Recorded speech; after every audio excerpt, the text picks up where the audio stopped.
She slid it across the dining table like it was a gift, a glossy brochure, full color, smiling elderly people in garden chairs. Sunridge Senior Living, where every day feels like home. My son-in-law's mother, Patricia, placed her hand on top of it, patted it twice, and said, "We just thought it might be time, Amelia, for your sake." I was 61 years old. I had built that house. I had helped pay for my daughter's wedding. I had babysat their children for 3 years without a single complaint. And the woman sitting across from me, wearing my daughter's gift earrings, had just handed me a brochure to leave. I did not cry. I did not argue. I picked up the brochure, looked at it for a long moment, and said, "Thank you, Patricia, I'll keep this." What none of them knew, not Patricia, not my son-in-law Daniel, not even my daughter Claire, was that 3 weeks earlier I had met with an estate lawyer. And what I had learned in that meeting was about to change everything they thought they controlled. Before we go any further, I want to ask you something. If someone handed you a brochure to remove you from your own family, and you had the power to respond in a way they would never forget, what would you do? Would you fight loudly? Or would you go very, very quiet, stay with Amelia's story? Because the quieter she got, the louder the consequences became. Drop a comment below and tell me, was the retirement home brochure the most disrespectful thing, or does what comes later make it look small? Because it does get worse. And then it gets beautiful. I need to start somewhere that makes sense, and the place that makes the most sense is not the brochure. The brochure was just the moment I stopped pretending. The real story starts 4 years earlier, on the afternoon my daughter Claire married Daniel Whitmore in a ceremony I helped pay for, in a garden I helped plant, wearing a dress I bought myself because no one thought to ask if I needed help with anything. I am Amelia. I am 61 years old. I was a nurse for 32 years.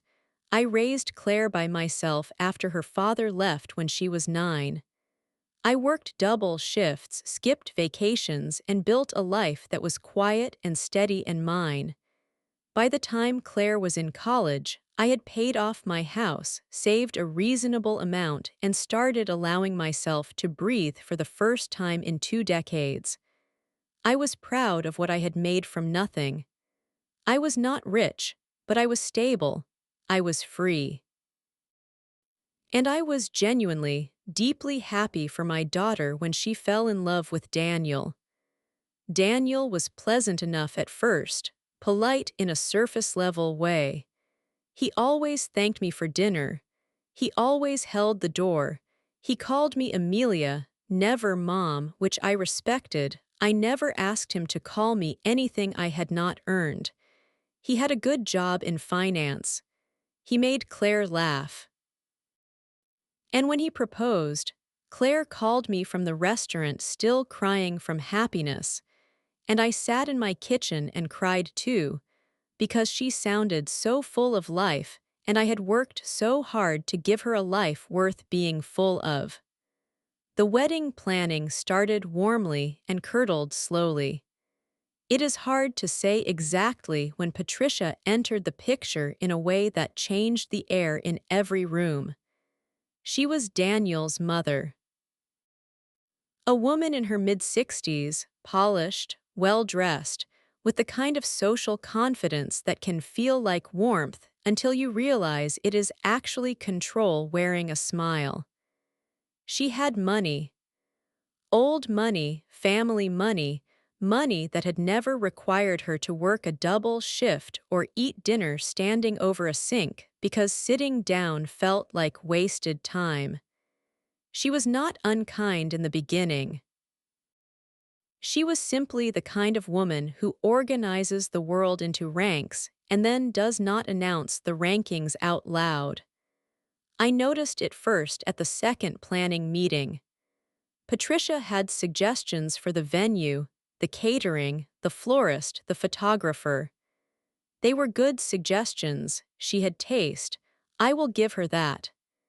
And Claire, who had grown up with very little and suddenly had access to someone who offered to fund her dream wedding, leaned into every suggestion gratefully.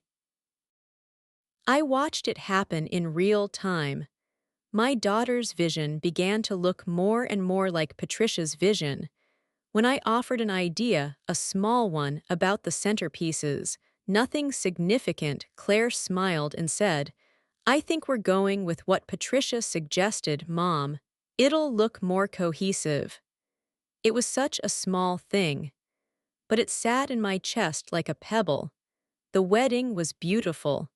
Patricia paid for most of it, and she made sure that was known without ever quite saying it directly.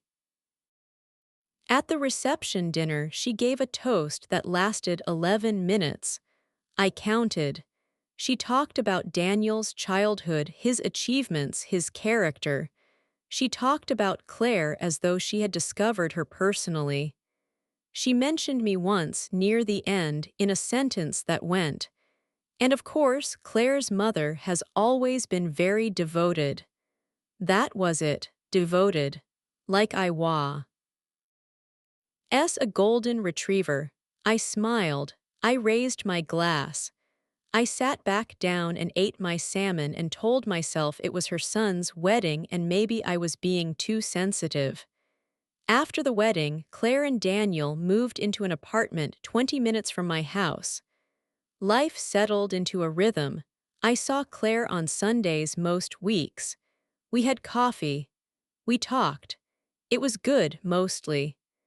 But there was a new quality to some of our conversations, a certain careful distance that had not been there before.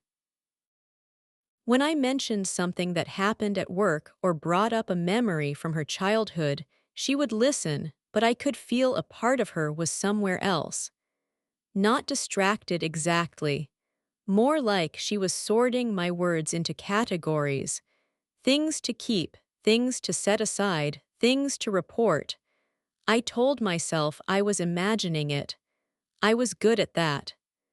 32 years as a nurse teaches you to override your own discomfort in favor of function. You learn to silence the alarm inside you long enough to do the job. I had applied that skill to my personal life with more success than I should have. 2 years into the marriage, Claire became pregnant. I was overjoyed. I offered everything I could: meal prep, overnight help, driving to appointments, anything. Claire accepted gratefully at first, but around the 5th month, something shifted.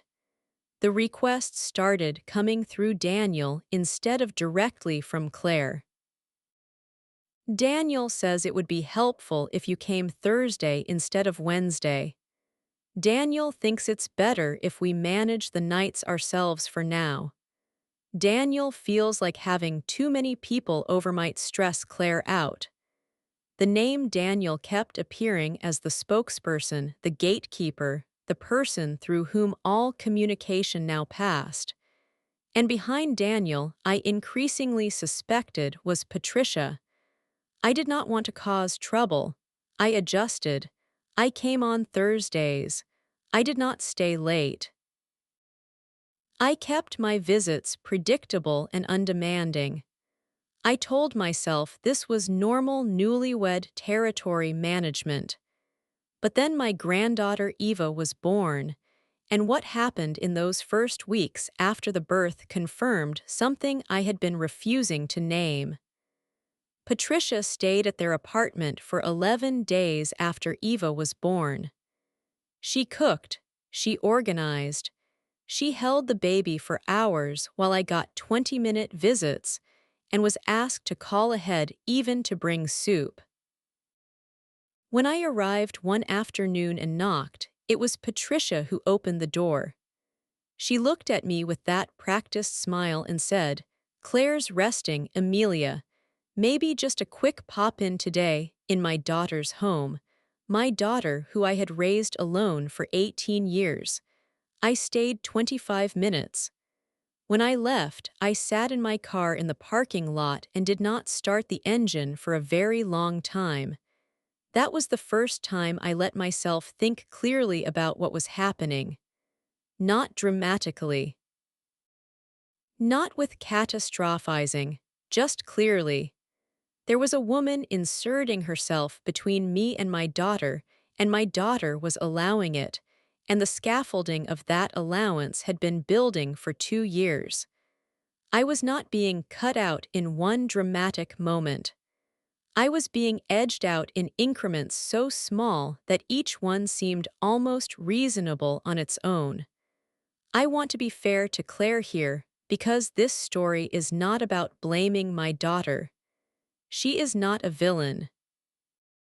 She was a young woman who had grown up with very little and had married into a family with resources and social infrastructure she had never had access to before. Patricia offered her something real: status, financial support, a sense of belonging to something larger.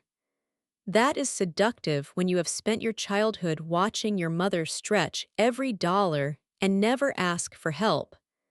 I understand it. I just wish she had seen what it was costing her too.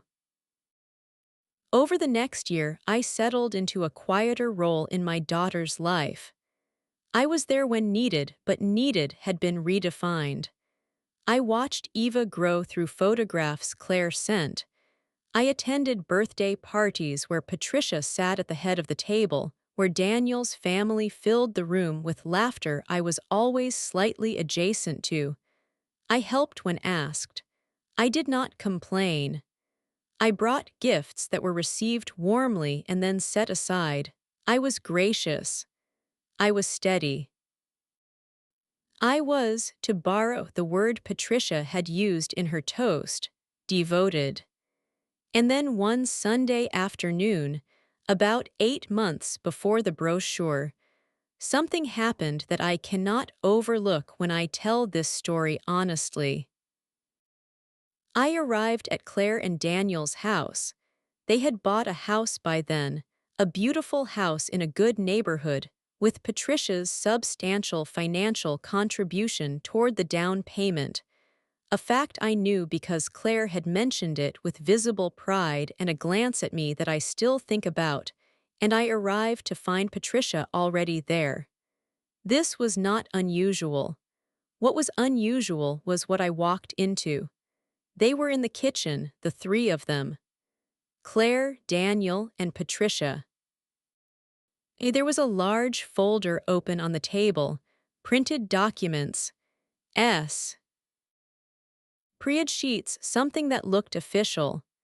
When I walked in, Claire closed the folder quickly, not angrily, just quickly, like a reflex. The conversation shifted immediately to Eva and what she had done that morning. I said nothing. I ate lunch. I played with my granddaughter. I drove home. That night I could not sleep. Not because of the folder specifically, I did not know what it contained, but because of the quickness of Claire's hands when she closed it, that reflex. That instinct to hide whatever was in that folder from me. I had not seen my daughter move like that since she was 14, and I had almost caught her sneaking her phone back into her room. It was the movement of someone protecting something they believed I should not see. I want to say I confronted her the next day. I did not. Instead, I did something that I am not ashamed of, because what it revealed changed my life and possibly saved a part of my future that I had not even realized was being targeted. I called my sister Ruth, who had been through a painful estate dispute with her ex-husband's family years before. I told her what I had seen. She was quiet for a moment, and then she said, "Amelia, do you have a will? And does your daughter know exactly what is in it?" The answer to the first question was yes. The answer to the second was, probably not in detail. And then Ruth said something that sat in the pit of my stomach for 3 days. If someone is making financial plans that involve your daughter, and those plans are being kept from you, it might be worth understanding what your assets look like to other people. And it might be worth understanding who your daughter has been speaking to about your future. I spent those 3 days thinking about my house. I had paid it off 13 years ago. In the current market, it was worth considerably more than I had paid for it. I had a moderate retirement account. I had savings. None of it was extraordinary, but all of it was real. And I suddenly understood that what I had built quietly for decades might look, to someone like Patricia, like a resource waiting to be reorganized. I called an estate attorney. Her name was Margaret, and she had been recommended to me by a colleague who had used her services during a family property dispute. I sat in her office on a Tuesday morning with all my financial documents, and I told her everything I just told you. Margaret listened without interrupting. Then she asked me 3 questions. The first was, had my daughter ever asked me about my will? The second was, had anyone ever suggested that I might want to change my living situation? The third was, had anyone ever mentioned the idea of adding Daniel's name, or Patricia's, to any of my accounts or property? The answer to the first question was yes. Once, about a year ago, Claire had asked in what seemed like a casual way whether I had everything in order for the future.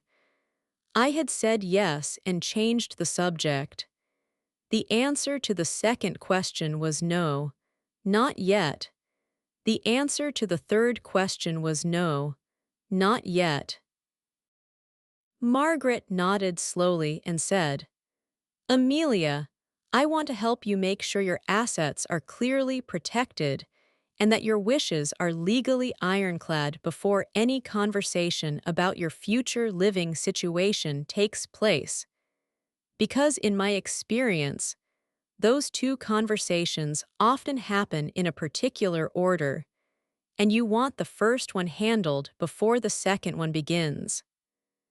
I left Margaret's office with an appointment to return the following week and a list of steps I would take before then. I felt something I had not felt in a long time, like I was looking at my life clearly and acting on what I saw instead of explaining it away. 3 weeks after that appointment, I was sitting at Claire and Daniel's dining table for Sunday lunch when Patricia reached into her bag and placed the brochure in front of me. Sunridge Senior Living. She patted it twice, said it was for my sake, and I picked it up, looked at it, and said, "Thank you, Patricia, I'll keep this." What I did not say was, I already went back to Margaret. I had already restructured my estate documents. I had already done something that none of them were expecting, and it involved a decision about my house that would echo through every plan they had been making in that kitchen with that closed folder. I was not angry. I was not shaking. I was completely calm, because I was 3 weeks ahead of them and they did not know it. Let me tell you what was in that folder. I did not find out right away. It took another 2 weeks, and it came from a source none of them would have predicted, Daniel's younger sister, Priya. Priya was 26, the quiet opposite of her family's social machinery. She worked in graphic design, kept mostly to herself at family gatherings, and had always been kind to me in the unperformative way that is rarer than people realize. She texted me on a Wednesday evening. The message said, "Amelia, I don't know if this is right to tell you, but I think you should know. Can we meet?" We met the next afternoon at a coffee shop far enough from both our neighborhoods that neither of us would run into anyone. Priya sat across from me with her hands wrapped around her cup and told me what she knew. She had overheard a conversation between Patricia and Daniel 3 weeks before the brochure. Patricia had said, and Priya repeated this carefully, clearly wanting to be accurate, that the next step was to encourage Claire to have a more direct conversation with me about transitioning to a supported living situation, and that once that was settled, the property question could be addressed. The property question, my house. Patricia had used those exact words. The property question. Priya said that Daniel had asked whether Claire was on board, and Patricia had said Claire understood what was needed for the family's financial stability and that she had been helping Claire see the bigger picture. Helping Claire see the bigger picture. My daughter had been coached by her mother-in-law to help move me out of my home so that the property question could be addressed. I sat across from Priya and I breathed slowly and I thanked her genuinely and I drove home in that same deliberate silence I had sat in the hospital parking lot months before. Except this time I was not sad. I was clear. There is a difference between heartbreak and clarity. Heartbreak wants to cry or argue or be heard. Clarity just wants to know everything so it can act correctly. I called Margaret that evening. I told her what Priya had shared. Margaret was quiet for a moment. Then she said, "Good thing we already moved. Tell me, has anyone asked you yet to discuss your living situation?" I said. "They tried 3 weeks ago. Patricia gave me a brochure." Another pause. Then Margaret said, "Perfect. They showed their hand before they knew yours. Let's talk about your next step. Here is what you need to understand about my house, because it becomes the center of gravity for everything that follows. My house was not just my home. It was also, according to my original will and estate documents, designated to pass to Claire upon my death. That had been the plan for a long time. A loving, simple plan born out of wanting my daughter to have security I had never had. That plan was what Patricia and Daniel had been circling. They knew the house existed. They knew its value. And they had, apparently, decided that rather than waiting for my natural death, it would be more efficient to guide me toward Sunridge Senior Living, after which, I can only speculate, but I can speculate confidently. Some version of the property question would be resolved in a way that benefited Daniel's family financially and permanently. What I had done in Margaret's office, 3 weeks before the brochure, was this. I had removed my house from my will entirely as a direct bequest to Claire.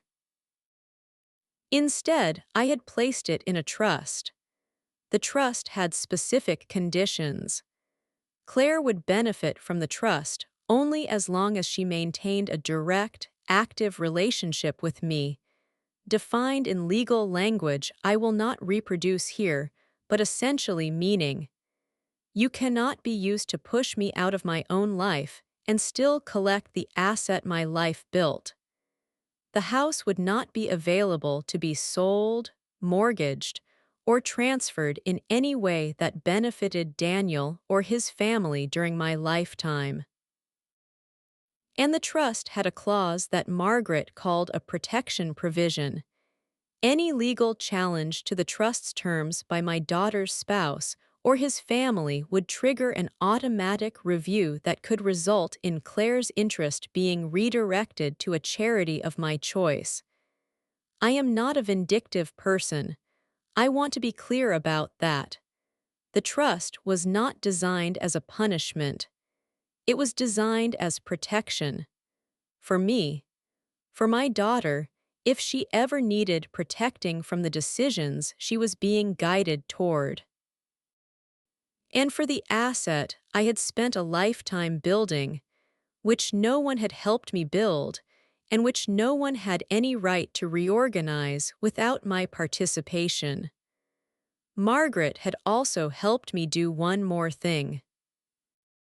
She had reviewed the history of my bank accounts and my relationship with Claire and found, in a quiet and careful review, that over the past 2 years, I had contributed financially to my daughter's household in various ways.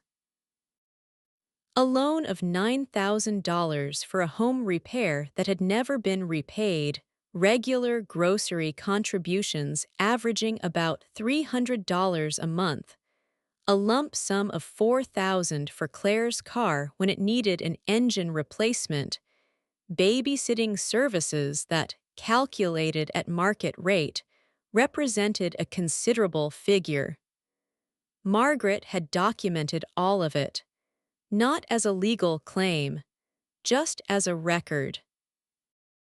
Just as a clear picture of what the relationship had actually looked like from my side of it, in case anyone ever tried to describe me as a burden. I went home after that second meeting, and I made dinner, and I sat in my kitchen in tea. He house that was mine, and I felt something I can only describe as settled.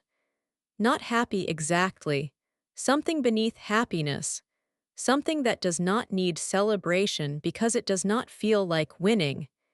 It feels like standing on ground that is yours and knowing no one can move it.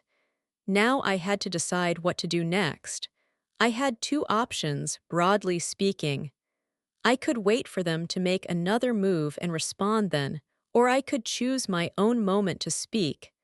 I chose to wait, not passively, strategically. I kept coming to Sunday lunches. I kept being warm with Claire. I kept being pleasant with Patricia and Daniel. I watched them, and I noticed things I had not let myself notice before. I noticed that Daniel rarely made eye contact with me for more than a few seconds. I noticed that Patricia had a way of steering conversations about the future so that my presence in those futures was always vague or absent. When the children are older, maybe Claire and Daniel will want a bigger space, she would say, as though I were already gone from the picture. I noticed that Claire had stopped asking for my advice about anything, not angrily, just stopped, like a faucet slowly turned off. One Sunday, about a month after the brochure, I was sitting with Eva in the living room while the adults finished clearing the table. Eva was 3 years old by then and absolutely not interested in sitting still for more than 30 seconds. She climbed into my lap, grabbed my face with both hands, and said Nana Amelia with the complete confidence of someone who had no idea adults were capable of complicated cruelty. I held her for a long time. She fell asleep on my shoulder, and I thought, this child is the reason I am handling this carefully, not for revenge, for her, so that whatever comes next does not become something she grows up carrying. The next piece of the picture came from the most unexpected place, my own mailbox. I received a letter, an actual physical letter, from a financial advisory firm I had never heard of. It was addressed to me by name, and it was a solicitation, an invitation to schedule a complimentary consultation about estate transition planning and housing options for seniors. The firm's letterhead was clean and professional. The language was gentle. The message was essentially, we help families navigate the transition from independent living to supported care. I looked at the envelope for a long time. My name, my address, A firm I had never contacted.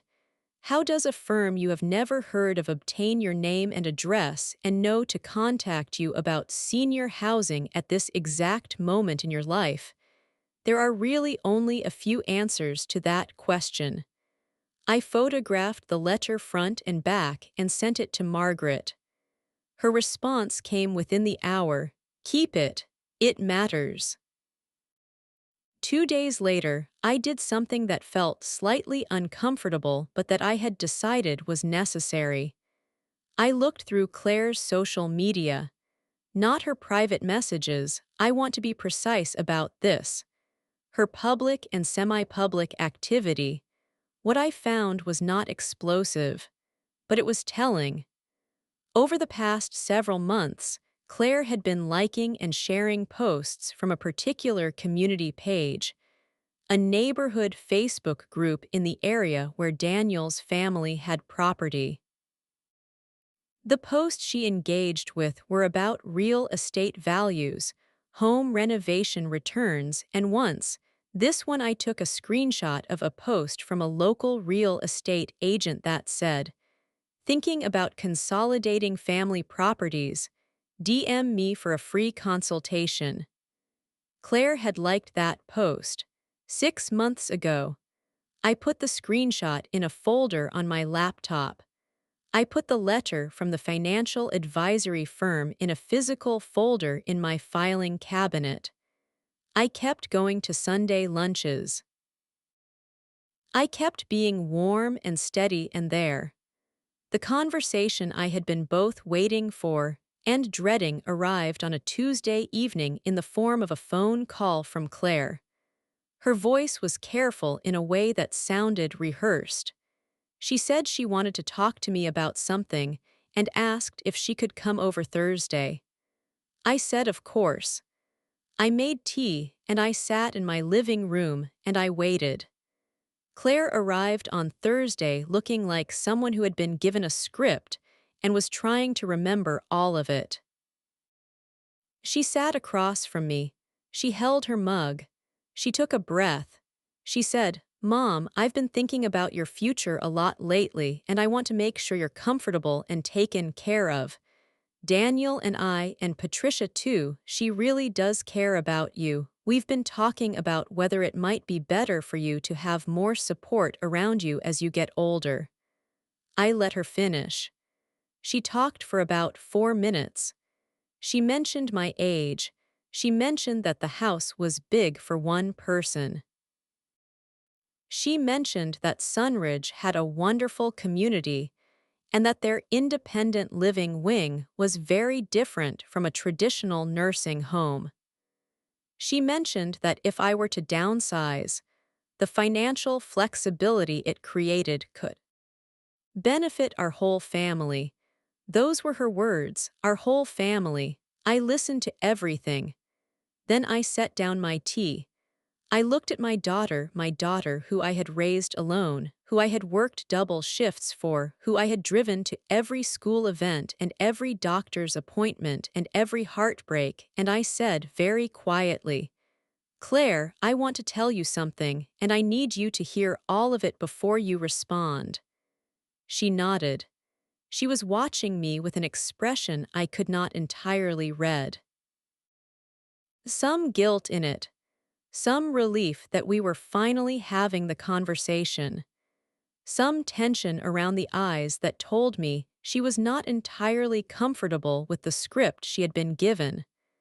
I said, 3 weeks before Patricia gave me that brochure, I met with an estate attorney. I have since restructured my entire estate. My house is now in a trust with specific conditions. It cannot be sold, mortgaged, or transferred in any way that benefits Daniel or his family during my lifetime. If that trust is legally challenged by your husband or his family, there is a provision that redirects your interest to charity. I have also documented, in full, every financial contribution I have made to you and your household over the past 2 years. None of that is a threat. It is simply what exists now. I also received a solicitation letter from a financial advisory firm I had never contacted, with my name and address, about senior housing. I have kept that letter. I also know that the folder you closed on the kitchen table several months ago contained financial planning documents related to what your mother-in-law called the property question. I know about that conversation, Claire, all of it. The room was very quiet. Claire had gone completely still. Her mug was on the table and she was not touching it. I kept going. I am not angry with you. I do not believe you are a bad person. I believe you have been guided toward a set of ideas about my future by people who have an interest in my assets, and I think you have been too close to the situation to see that clearly.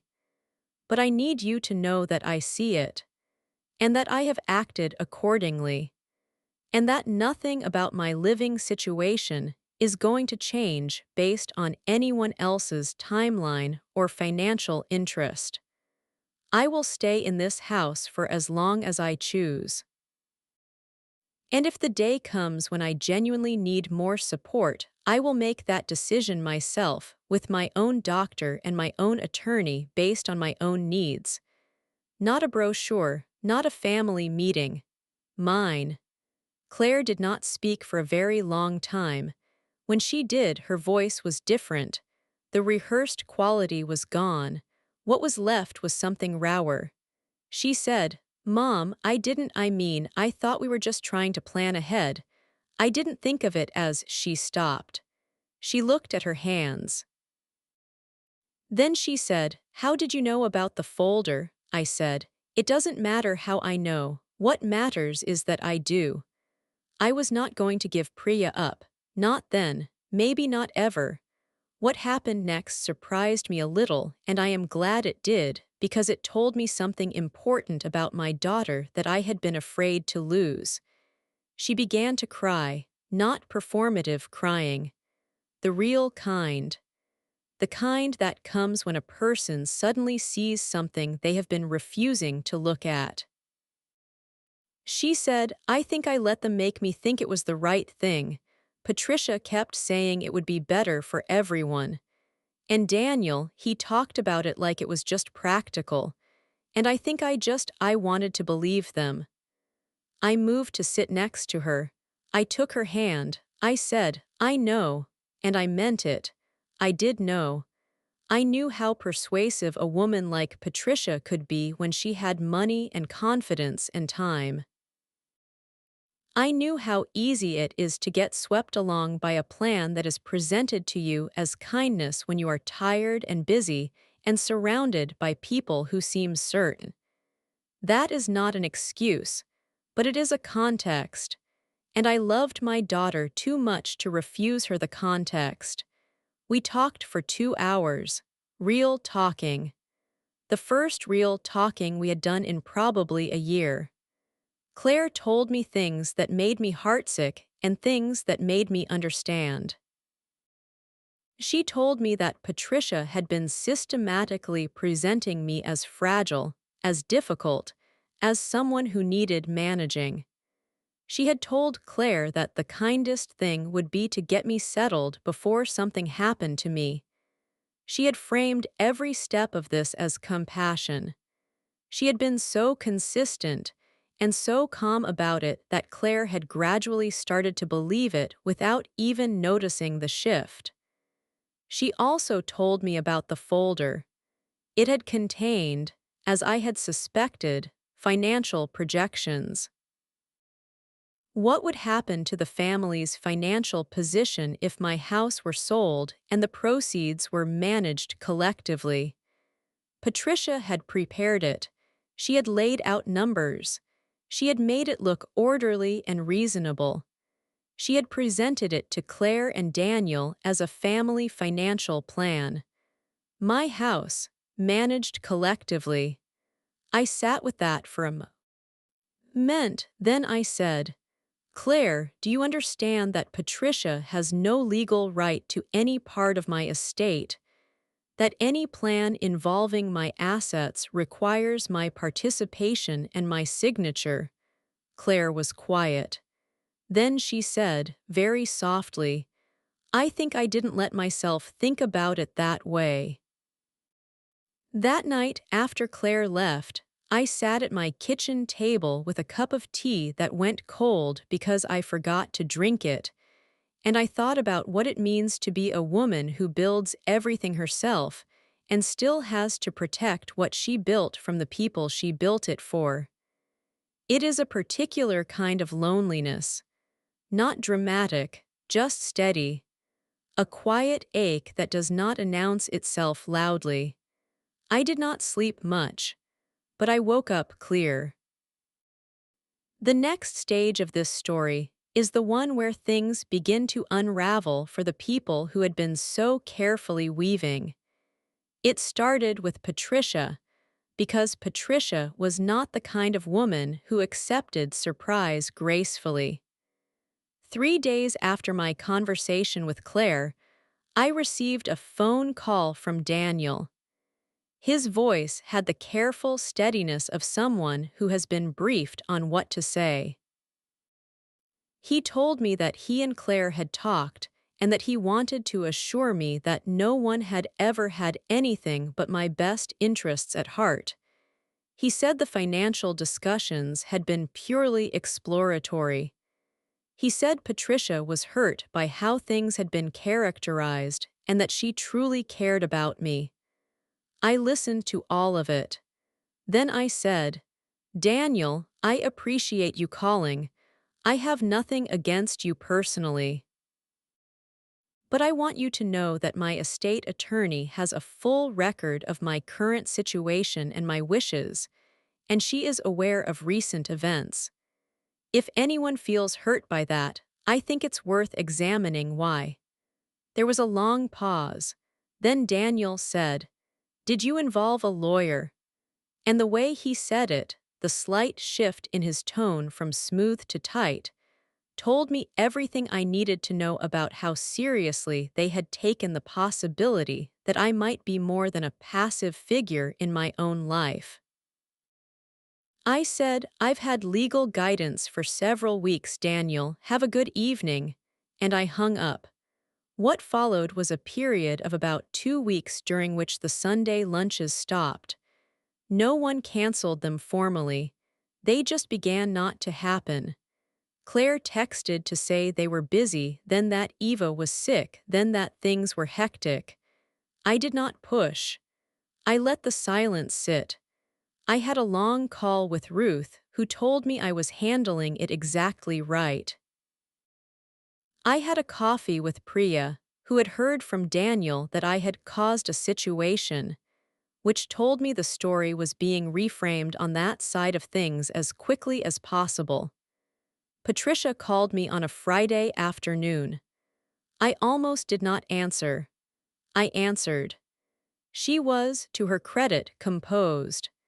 She said she understood there had been some miscommunication and that she had never intended anything but kindness toward me, and that she hoped we could move past any misunderstanding. Her voice was warm in the way that a surface can be warm when the thing underneath it is very cold. I said, Patricia, I appreciate you calling. I don't think there was a miscommunication. I think there was a plan that has since been changed. I wish you well.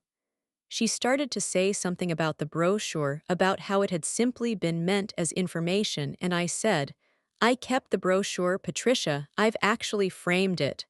A pause. You've framed it. It's on my wall, a good reminder. Another pause. A reminder of what? That I know what people think of me, and that it hasn't cost me anything important. I want to tell you about the frame because it matters more than it might seem. It was a simple dark wood frame, the kind you can buy for a few dollars at any home goods store. I had printed a small label on a strip of paper and placed it below the brochure inside the frame. The label said, A gift from someone who underestimated me, received with grace, returned with interest. I had hung it in my home office where I could see it from my desk. It was not for anyone else's benefit. It was for mine.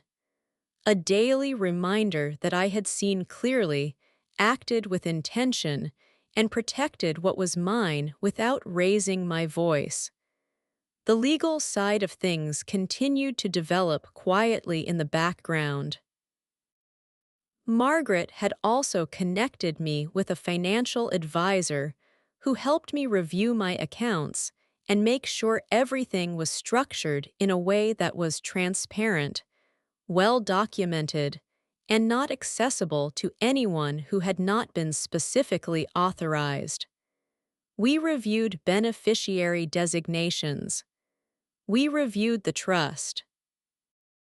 We added a supplementary document that Margaret called a letter of intent, a non-binding but clearly stated account of my values and wishes that would be part of my estate file and would be available to any future executor or trustee as context for my documented decisions. I also, in a step that felt both practical and quietly powerful, changed the login credentials on my online banking and review the authorized contacts on all. My financial accounts. No one had been added without my knowledge, but I wanted to be certain.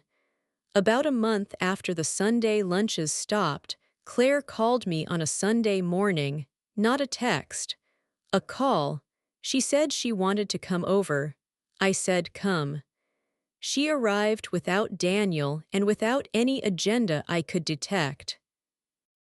She brought pastries from the bakery near their house, which had always been our thing, Sunday pastries, a tradition from when she was a teenager and we would wake up late and walk to the bakery down the street and sit at the kitchen table for a whole morning just talking. She brought those pastries and she sat at my kitchen table and she said, "I've been thinking about a lot of things, Mom, and I want to have a different kind of conversation with you than we've been having." I said, "I'd like that." She said, "I think I let myself believe that what Patricia and Daniel were describing was care for you when actually it was. I think it was management of a situation that was inconvenient for some people, and I am ashamed that I didn't see that faster." Those were hard words for her to say. I could see it in her face. I did not minimize them. I said, "Thank you for saying that." We did not resolve everything that morning. It is not the kind of damage that resolves over pastries. But it was a beginning, the real kind. The kind that starts with someone being honest even when it costs them something. Over the following weeks, Claire and I rebuilt something, carefully, not pretending that the previous year had not happened, but also not living inside it.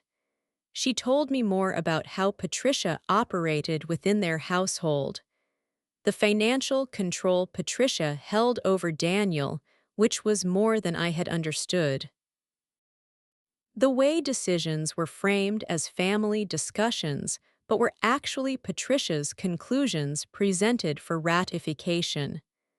The slow accumulation of influence that had made Claire feel, without fully realizing it, like she was a guest in her own marriage's decision-making. That was its own difficult thing for Claire to face. Her marriage was not my story to tell or fix, but I listened. And I said what I thought when she asked. And when she did not ask, I did not volunteer. About 2 months after the brochure, something happened that I had not engineered, but that felt, in its timing, like the universe had a sense of proportion. Patricia, it emerged, had been making a financial move of her own, one that involved a property she co-owned with Daniel's father, who had been estranged from the family for several years. That property had appreciated significantly. Patricia had been quietly planning to sell it and keep the majority of the proceeds, citing expenses she claimed to have covered alone. Daniel's father contested this, legally, and in the process of that legal dispute coming to light, a number of financial documents became visible that showed a pattern of Patricia controlling and redirecting money across the family in ways that were not always above board. I am not going to describe the details of that dispute in depth because it is not my story, and some of it involves people who are not part of this account. What I will tell you is that when Daniel found out what his mother had been doing financially, not just with the contested property, but with money he had believed was being held for his future, his relationship with her changed in a way that was visible even to me from the outside. Claire told me about it on the phone one evening, her voice careful and a little stunned. She said, "It turns out Patricia has been managing money across the family in a way that wasn't entirely honest." I said, "I'm sorry to hear that." And I was. Not because I wished Patricia well in a fantasy way, but because when people's deceptions begin to surface, the people closest to them tend to absorb the damage. I was worried for Claire. And for Eva. What happened to Patricia and Daniel's relationship is their business. What happened in my life is what I can tell you. And what happened in my life, in the months that followed, was steadier and quieter and better than I had allowed myself to hope. I kept my house. Obviously, it is mine and it was never in any real danger once I understood the situation clearly enough to act. I kept my savings. I kept my financial independence. I kept my relationship with Eva, who still climbs into my lap and grabs my face with both hands and calls me Nana Amelia like I am the most permanent person in her world. I have worked very hard to be worthy of that permanence. My relationship with Claire is different now from what it was before all of this. It is, honestly, better. Not because we pretend the difficult year did not happen, but because we passed through it and are still standing on the same side. She is more honest with me about her life now. I am more honest with her. We have Sunday pastries again. We talk about real things. She is navigating a complicated marriage with more clarity than she had before, and while I will not pretend I know how that story ends, I believe she is seeing it with her own eyes now rather than through someone else's lens. Daniel and I have a cordial but careful relationship. He is not a bad man. He is a man who was raised by a woman with enormous influence and not always scrupulous methods, and he spent decades in that orbit. Changing direction is not simple or fast for anyone raised that way. I do not hate him. I keep my distance in a way that protects me without poisoning anything for Claire or Eva. Patricia and I have not spoken since the phone call in which I told her I had framed the brochure. We likely will not speak again. I have made peace with that. She made a choice about what kind of person I was, and she acted on it, and it cost her something she had not anticipated losing. That is a consequence. It is not a cruelty. The framed brochure is still on my office wall.